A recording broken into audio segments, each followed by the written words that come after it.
Good evening, everyone. This is your evening news recap. I hope all of you guys are having a wonderful day. My day has been pretty solid. Today is June 25th. It is Wednesday. Hope all of you guys are doing well.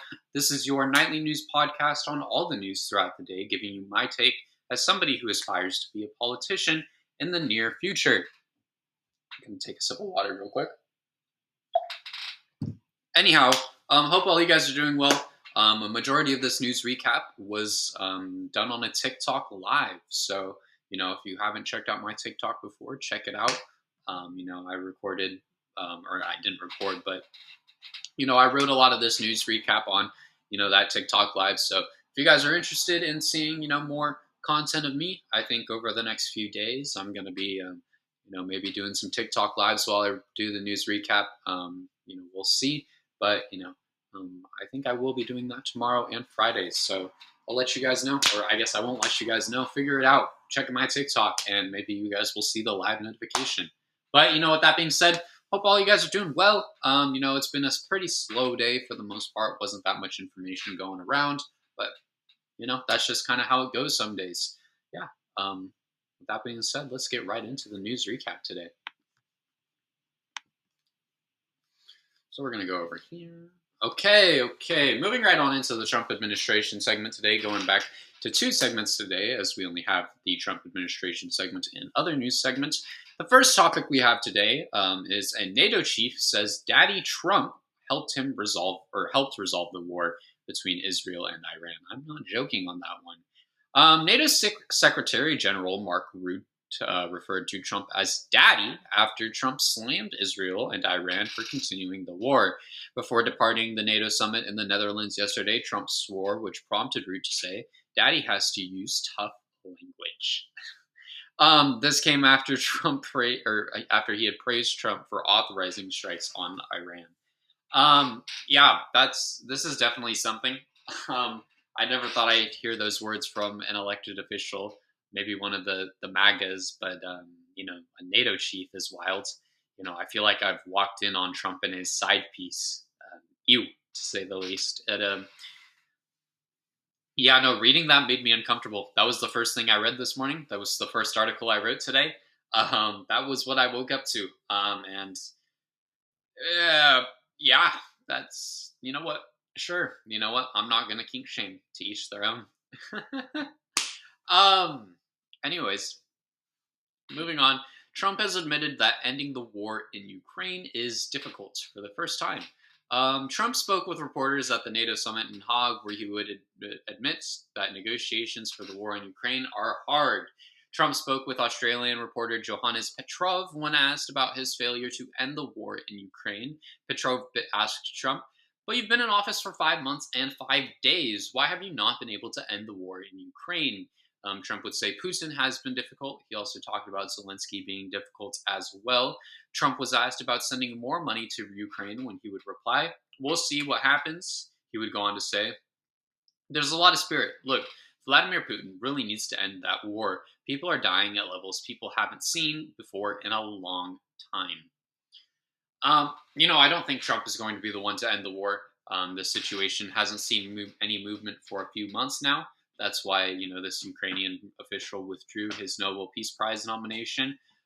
Trump has presented himself, honestly, as an enemy. He brought Zelensky into the Oval Office just to berate him. He's called him out time and time again for no reason. And I simply just don't think he's going to be the one to get it done. He's, a terrible businessman, and he really can't negotiate, really. My cat's right there. I don't think you guys can see him. He was clawing on my chair. Hold on. Hello, Pepper. Oh. Okay. He walked out. Never mind. Oh, well. He was clawing on the back of my chair. I don't know if you guys could have heard that or not, but... anyways, moving on. Trump says the U.S. will hold a meeting in Iran next week, or with Iran, in Iran, I guess. The U.S. and Iran will hold a meeting next week to discuss the nuclear deal on Wednesday. Iran has not yet publicly confirmed the meeting. The last meeting that took place was more than a month ago, and this would only take place a week after the U.S. had struck Iran, along with Israel. Secretary of State Marco Rubio has said that Iran must negotiate directly with the United States and not through some third country or fourth country process.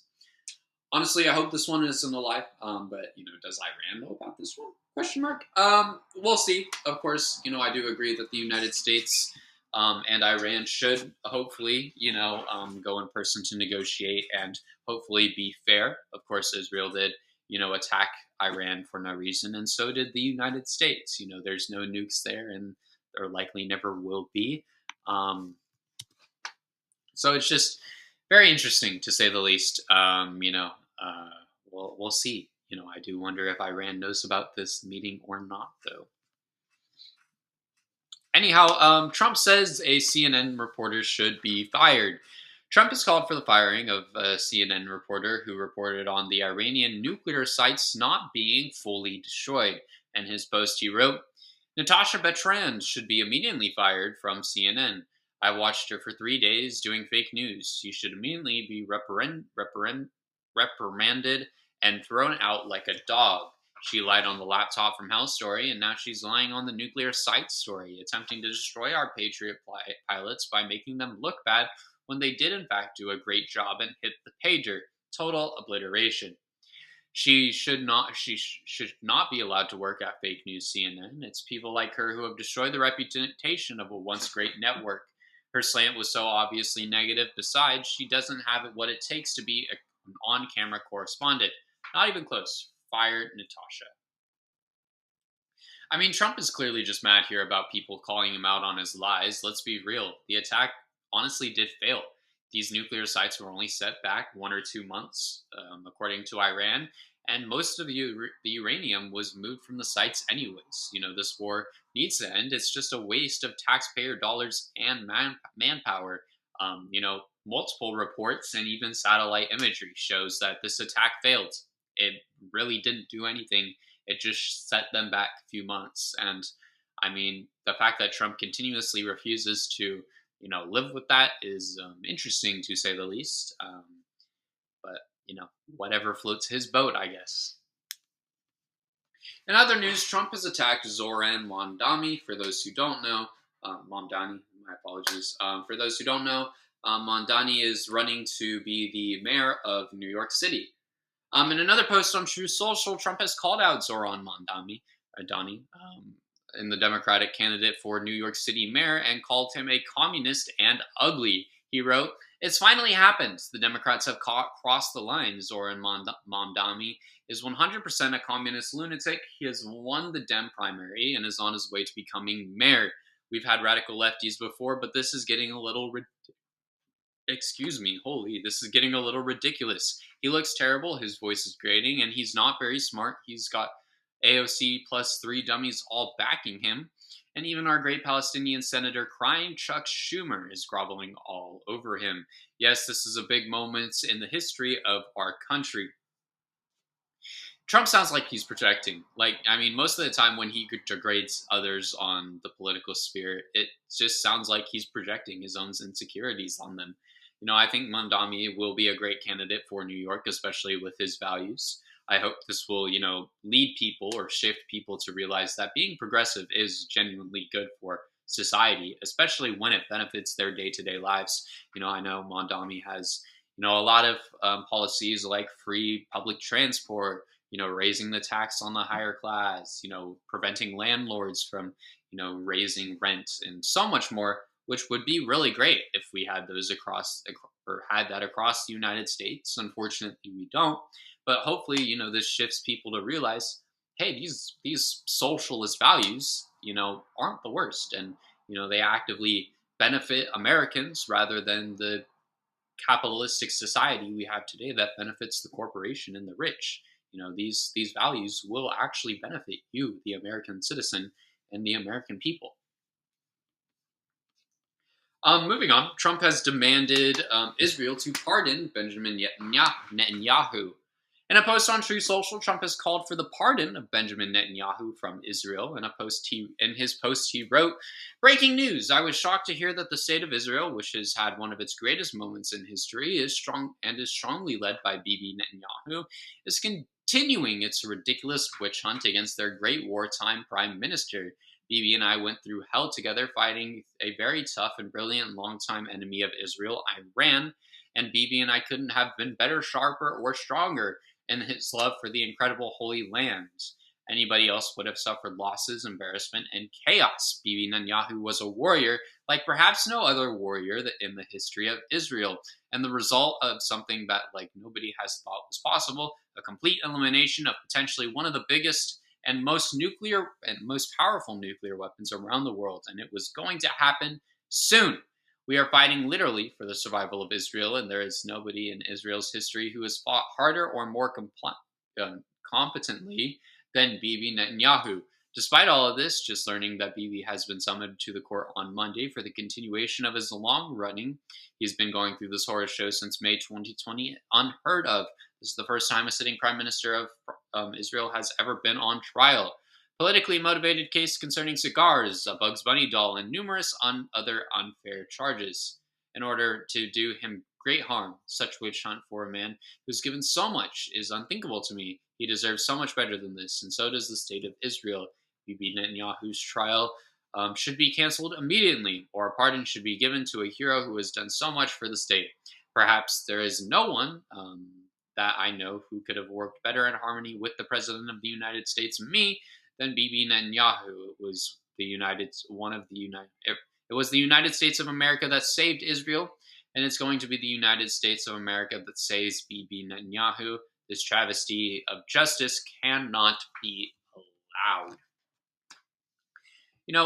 Netanyahu is waging an unnecessary war on Iran for bombs that don't even exist in the first place. He dragged the United States into a war. Now we have the president calling on him to be pardoned. I mean, the man is killing children in Gaza. He's preventing resources to be brought into the strip that could save people from dying. And most importantly, he funds AIPAC to buy out politicians. He is a problem who should be prosecuted to the fullest extent of the law. I mean, truly. Hello, Kitty. Everyone. We have a random here. Her child walked in. She does not like your children. And now he's going to start problems in the middle of this video. That is the mom of both my cats, Ginger and Pepper. And she is actively fighting Ginger right now. So we're going to pick him up and take him out of the way for her so she can run away. Your mom doesn't like you, dude. I'm sorry. I hate to break it to you. I'm sorry, bud. She's hissing at you. I don't know what you did. Sorry. Anyways, moving on from that little distraction, whatever this cat is doing right now. He's playing with a mouse toy. We're going to move on into our other news segments. Camara Abrego Garcia is remaining in jail. A new report from CBS says Camara Abrego Garcia will remain in jail for the time being as lawyers discuss if he should be deported or not after his release. U.S. Magistrate Judge Barbara Holmes on Sunday ordered Abrego Garcia's lawyers to give a case on why he should not be deported, and they have until Thursday afternoon. The government has until Friday afternoon to respond. The Justice Department did appeal this order, but a federal district judge, Waverly Crenshaw, blocked the DOJ from doing so. Crenshaw has set a hearing for July 16th and wrote in a decision to deny the request. The government emphasizes that the stay will incur an irreparable injury to Abrego's possibility facing deportation from the United States pursuant to immigration detainer lodged against him by the DHS. He went on to say, if deported, the government argues that the Department of Justice will be deprived of the opportunity to pursue its criminal charges against Abrego. At the bottom, the government asks the court save it from itself because it may suffer irreparable harm completely of its own making. He shouldn't be in jail in the first place. I mean, really, just let this man free at this point. He has had to sit in jail for entirely the whole Trump administration. He even missed the birth of his child. We've put him through so much, yet we're putting him through more now. I mean, come on. Free Kamar Abrego Garcia. I mean, day after day. It's something else. It's something worse. It needs to end. Truly, he doesn't deserve this. Nobody does. And the final topic we have for today, Google Maps has updated its map for Gaza. Google Maps has updated satellite imagery for the Gaza Strip, displaying the amount of destruction that the Strip has experienced by Israel in the past 2 years. The conflict has had little stop and has continuously seen missile strikes on both ends, but images on Google Maps show the entire locations being flattened. One location being the Jabalia refugee camp, which is so flattened that Google Maps has to blur the image. Other images show cities, blocks, and fields that have been absolutely obliterated by the conflict. You know, the genocide on Gaza has been going on for almost 2 years now. It'll be 2 years in October. During this time, we've seen many disgusting things. Children have died, families have been ripped apart, and the relentless strikes haven't stopped. It's disgusting. Palestine needs to be freed. And I mean, these attacks need to stop. It's not okay. Nobody should have to live through this. But with that being said, hopefully you all enjoyed today's episode. I know today was a little shorter.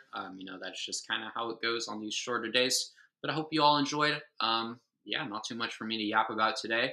Hope all you guys enjoyed. If you're on YouTube, please consider subscribing, dropping a like, dropping a comment down below. Let me know your thoughts on all the news throughout the day. Hope you all enjoyed. I appreciate hearing your guys' takes, truly. This cat is yelling at me. So, drop a comment down below. We're on our way to 500 subscribers. Hopefully we can hit that by the end of the summer. Maybe, hopefully, we'll see. Outside of that, if you're on Substack, please consider pledging your support. All funds go to me. I'm going to college shortly, so they'll help me pay for the things that I'll need to pay for in college, like food, clothing, all that kind of stuff. If not, you can always subscribe for free. Truly, I do appreciate all forms of support on this content. It means the world to me. So thank you all so much for checking out this video of your news recap. I'll see you all in tomorrow's episode. Later.